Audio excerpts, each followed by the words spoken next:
Hello and welcome to everyone who is watching us today. And on this channel, we normally talk about things that's going on in our lives. It can be a healthy condition that we are living with. It can be any mental health issues that is ongoing. So we talk about so many different things. And in today's topic, we're going to talk about acceptance. So first of all, I want to say welcome to Listra again. She's here with me, and we're going to discuss about what does acceptance means in terms of someone who have a health condition that they are living with the rest of their lives, or someone who's got any it can be anything that this is going to stay with you the rest of your life. So now we're just gonna be talking about it, what actually means to have this condition, and be able to accept what is happening to you. So Lisra, please, can you help me define or describe what is acceptance means to you? Okay, so acceptance is acknowledging that something is going wrong. So not acknowledging or something is correct, acknowledging your circumstances, your situation. And afterwards, then you make the decision what you need to do to either you need to change it, you don't need to change it, you can't change it or whatever. But it's acknowledging your situation as it is. Okay, so now in terms of, I really like that definition. I don't know if that I could actually have any other description on how you just say it. I think that is perfect, because you having this condition, and it's like you're receiving it, you're accepting it, and now you are ready to handle it. And so, Lisra, in your case, before I could even talk about myself, in your case, I know that you've got SCAR3. You having it and knowing that you have this for the rest of your life, how does acceptance looks like, and how does that acceptance feels like? Okay, so for me, I understand that it's a genetic condition. There's nothing I can do except a pure miracle to make that change. It's going to progress, and it's going to, because it's degenerative. However, what I can do is deal with the symptoms. So, for example, I get stiffness of my fingers sometimes, and numbness of my toes. So I've got ways that I deal with that. I have changed my diet really so that I don't even have gluten, but minimal gluten, sugar and milk and all these things. So I've changed my diet to be healthier. I do breathing exercises, stretches. So it's like I have reached a point of accepting my condition, and I'm dealing with the symptoms as they come along. I'm not because there's no medical ways to deal with it. The best thing I can do is trial and error. But Yeah. the fact is that whenever you accept something, then you can deal with, you can move on. It is difficult when people do not accept their situation to move on. That is when you end up getting depressed and anxious and frustrated, because you're trying to like kick against pricks, and you're hurting yourself. But if you accept, then you go with the flow. You know, Lisra, you're right. You're so right, because honestly, that just reminds me everything when my son was just diagnosed with autism, and I had this feelings of, maybe I would say that was rejection. I rejected it. Like, I couldn't believe it or accepting that my child has autism. And I remember during those days, that moment when I've just received the news, the depression was out of the roof. Like, I couldn't, like, all the visualization I was having is just seeing him being, when they are diagnosed with autism, they are labeled as disabled.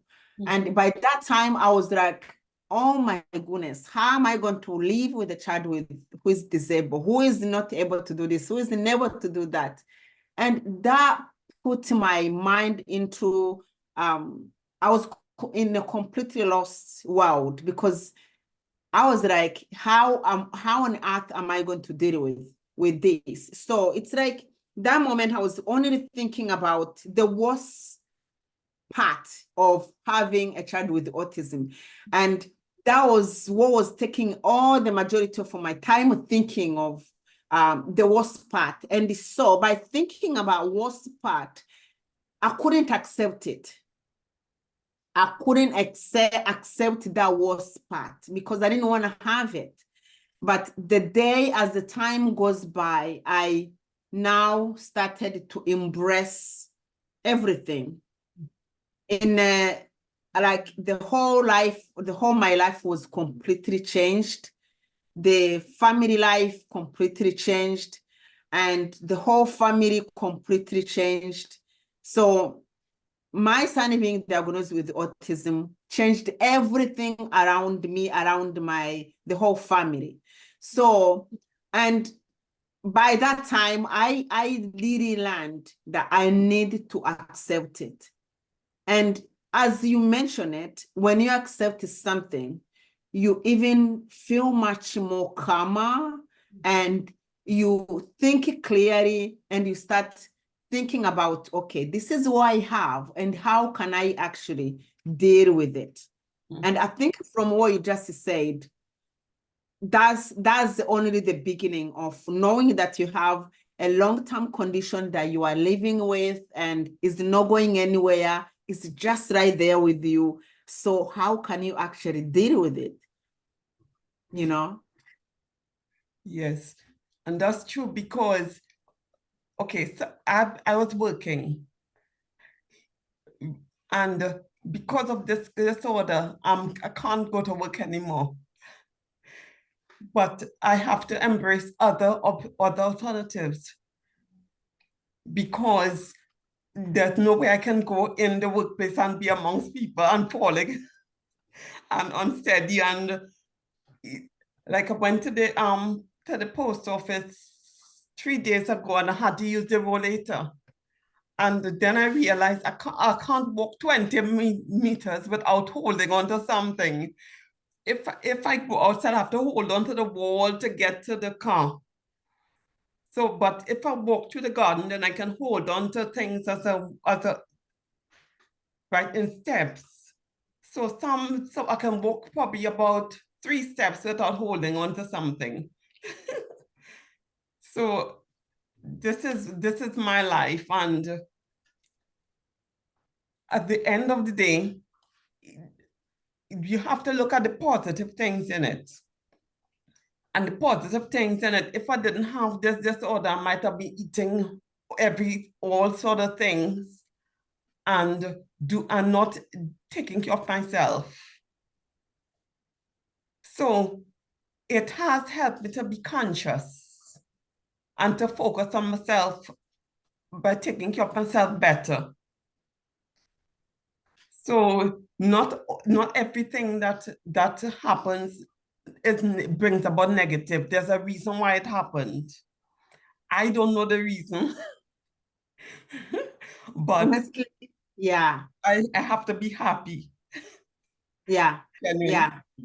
Yeah. And listen, I've realized that when something like this really happened to any of us. It can be any other thing, or it can be even when you are sick, you have got this normal sickness and it's just not going anywhere. It does bring so much pain. I think that's the only moment you realize that you're trying to connect it to yourself. You're trying now to really think about yourself. I think that's what happens, because I remember during that time when I was going through, a lot trying to support my son, I think I really discovered myself, who I am. I really ended up understanding what I'm able to do and what I cannot do.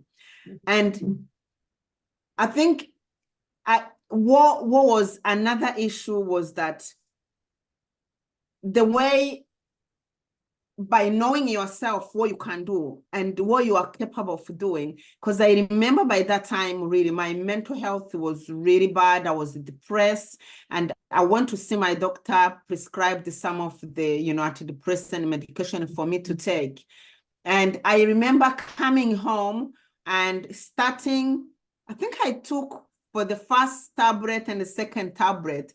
And the third day, I was like, okay, so now I'm just busy getting depressed, because actually that's what was happening. Honestly, I was just busy getting depressed, because I was like, wait, I'm really depressed. Like, now I'm taking medication for antidepressant. Well, I was like, no. So if I'm going to accept this depression, I exactly know where that depression came from. That was the best part of it, because I know what is making me depressed. And now I'm just going for this medical route to eliminate how I'm feeling. And I know that was going to be like artificial. It was not going to help me. So on study day, I decided to stop taking medication. I was like, look, I know I'm depressed, but I know where this depression is coming from. So I need to end it instead of spoiling my body with this type of medication. So I think next time, really, Risra, it would be very, very interesting if you can discuss with me about depression and how do you actually dealing with your depression, how any of you will deal with depression, and or also how does depression look like and what causes it. So I feel like next time, if you, the person who is watching us today, and you really want to find out, today we spoke about acceptance, how we really have to accept things that are around us to make our life much easier. And it would be really nice for our next video, you come and join us and just listen us talking about what is depression, how does depression look like, and so that we can all learn from each other. So let's go back again to our acceptance topic. And Lisa, do you have anything else you want to talk about this acceptance before we can leave it for today? Right, I just want to leave us with this statement. It's the serenity prayer, which I so like, which says, God grant me the serenity to accept the things I cannot change, the courage to change the things I can, and the wisdom to know the difference. So we have to understand the difference between the things we can change and the things we cannot change. And then we can start on the course to change the things that can change. The things we cannot change, no need to spend energy on it because we can't change it. So that's my advice. And remember to like this video, or you can subscribe so that you can get more videos whenever we create. Press the notification bell and comment. So feel free to and share this video with other people, because your friends might want to know how to keep themselves, how to accept their situation in life, and you can share it. So again, we thank you for listening to us and viewing this page, and we will all the best. Good night, good day, wherever you are in the world. Thank you so much, Irisra. Thank you.